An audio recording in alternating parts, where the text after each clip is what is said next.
Personnellement, je sais que j'ai plus tendance à aller vers les gens qui ont les mêmes blessures que moi. Par rapport à ma spiritualité, je suis persuadée que toutes les personnes qui me sont chères, qui sont en haut, elles me regardent. Quand je vais mal, elles pleurent. Quand je suis bien, elles sont contentes. Que bien se soigner, je pense, psychiquement, avant de s'embarquer déjà pour moi dans une relation sérieuse, quoi. Est-ce que tu penses qu'aujourd'hui, on s'est moins bien aimé parce qu'on a trop le choix ? Je pense que oui. Je pense que ça joue fortement et qu'il y a pas mal de choses qui font qu'on n'arrive plus à s'aimer. Je veux pas dire correctement. C'est pas forcément qu'on n'arrive plus à aimer, mais en tout cas, pas vouloir alimenter, faire évoluer les choses et plus donner la peine, quoi. D'aller jusqu'au bout et plutôt aller chercher ailleurs parce qu'il y a du choix. Les plateformes, les trucs comme ça, les soirées, les machins. Surtout les plateformes, ça me pose un problème. Est-ce que tu penses qu'on apprend mieux dans la douceur ou dans la douleur ? Dans la douleur, sans hésitation. Ça, c'est sûr. On apprend beaucoup dans la douceur aussi, mais dans la douleur, t'as plus un truc ça te met des claques, quoi, en fait. Et normalement, t'apprends mieux et tu retiens les leçons un peu mieux. Moi, en tout cas, j'arrive pas à parler de douceur dans mes textes. Personnellement, c'est que la douleur, parce que je trouve que c'est beaucoup plus facile à exprimer, quoi.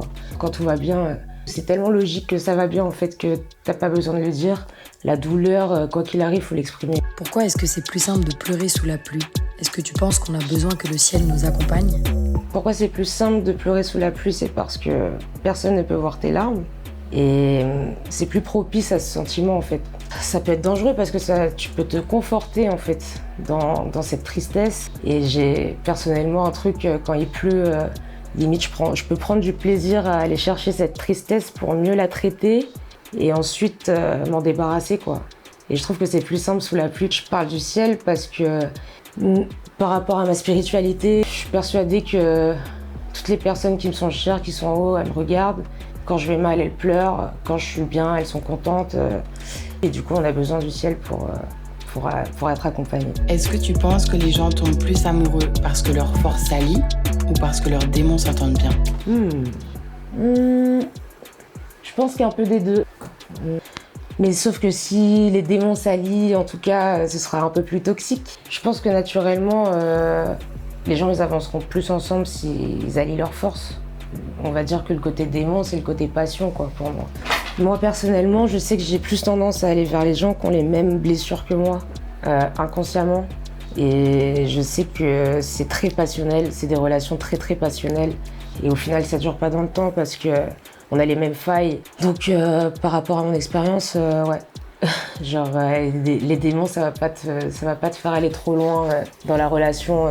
En tout cas, ce qui peut t'animer au début, ça peut pas durer dans le temps si c'est basé que sur des petites failles comme ça qui sont pas réglées, etc., des blessures. Que bien se soigner, je pense, psychiquement, avant de s'embarquer déjà pour moi dans une relation sérieuse, quoi. Ça, c'est mon avis. Quel est le trait de l'être humain que tu admires le plus ? Franchement, la gentillesse. La gentillesse, parce que c'est quelque chose que je défends de ouf. J'ai l'impression que ça se perd, que limite c'est la honte d'être gentil. On m'a déjà fait la réflexion, genre t'es trop gentil toi. Je fais mais est-ce qu'il y a un problème à ça ? Les gens ils confondent gentillesse et se laisser faire, tu vois. Ça n'a rien à voir. J'ai pas l'impression de me laisser faire, j'ai l'impression d'avoir un caractère malgré le fait d'être gentil et ça me fait plaisir d'être gentil avec les gens parce que je me dis que c'est comme ça qu'on peut avancer et qu'on peut échanger avec l'humain, genre ça ne sert à rien de pas être sympa. Voilà, petit message. Dans Pas la peine, tu dis « Je fais la conve quand le mal me rend visite, sans façon. Je l'inspire pour les sensations. Pourquoi c'est moi qui souffre dans ces relations ?» Tu penses que le jour où toi tu ne souffriras pas, est-ce que c'est l'autre qui souffrira ? C'est pas mon souhait, en tout cas. On a tendance à dire que dans une rupture, la femme, elle est triste au départ et après, c'est le mec qui prend le relais. Moi, je sais pas, il n'y a pas de règle comme ça, mais en général, il y a toujours quelqu'un qui aime plus que l'autre. Il y en a toujours un qui souffre un peu plus. Mais encore une fois, je trouve qu'il n'y a pas de règle. Ça dépend de tellement de choses, de comment tu vois l'amour, comment tu vois les relations. Mais évidemment, il y en a toujours un qui souffre plus que l'autre, c'est sûr. Dans Cauchemar, tu dis « J'ai laissé là-bas ton amour, ta joie, ainsi qu'un bout de cahier, et la solution, je la vois. Je suis venue à Yip pour écouter tes mensonges. Laisse mon cœur, je prends un morceau. » Est-ce que tu penses qu'on laisse un bout de notre cœur à chaque personne qu'on a aimée ? Ouais. Je suis persuadée que oui. Il y a toujours une marque de toi qui est gravée chez la personne, vice-versa, chez moi aussi. Et quand je dis que je laisse un bout de mon cœur, c'est que moi j'ai eu mal dans cette relation. À la fin, ça m'a fait mal, donc je te laisse un petit bout de mon cœur. C'est pas moi qui veux ça, c'est normal. Malheureusement, t'as gardé un bout de mon cœur et c'est aussi l'image quand t'es pas bien. Et pour moi, c'est comme si on t'arrachait un petit bout, quoi. Donc c'est cette image-là, vu que c'est pas forcément lui le fautif, c'est la relation, c'est nous, machin. Je te laisse un petit bout de mon cœur. C'est trop beau. Dans Pas la peine, tu dis « Je voulais pas que ça se passe comme ça, que tout s'arrête. De base, c'est juste toi et moi dans un rêve. » Quand on est en relation avec quelqu'un et qu'on décide de partir, qu'est-ce qui est le plus dur d'abandonner? Le passé, le présent ou le futur qu'on avait projeté avec cette personne?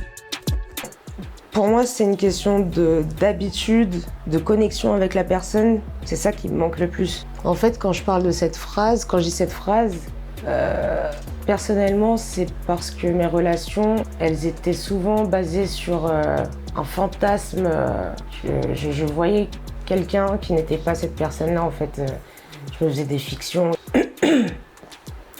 Je suis émue. Le plus dur, à mon avis, c'est ce que tu vis à ce moment-là avec la personne. Tout ce que tu partages avec lui, les émotions, justement, tu as l'impression de comprendre, qu'il te comprend. C'est ça qui me manque. C'est ça qui me manque beaucoup.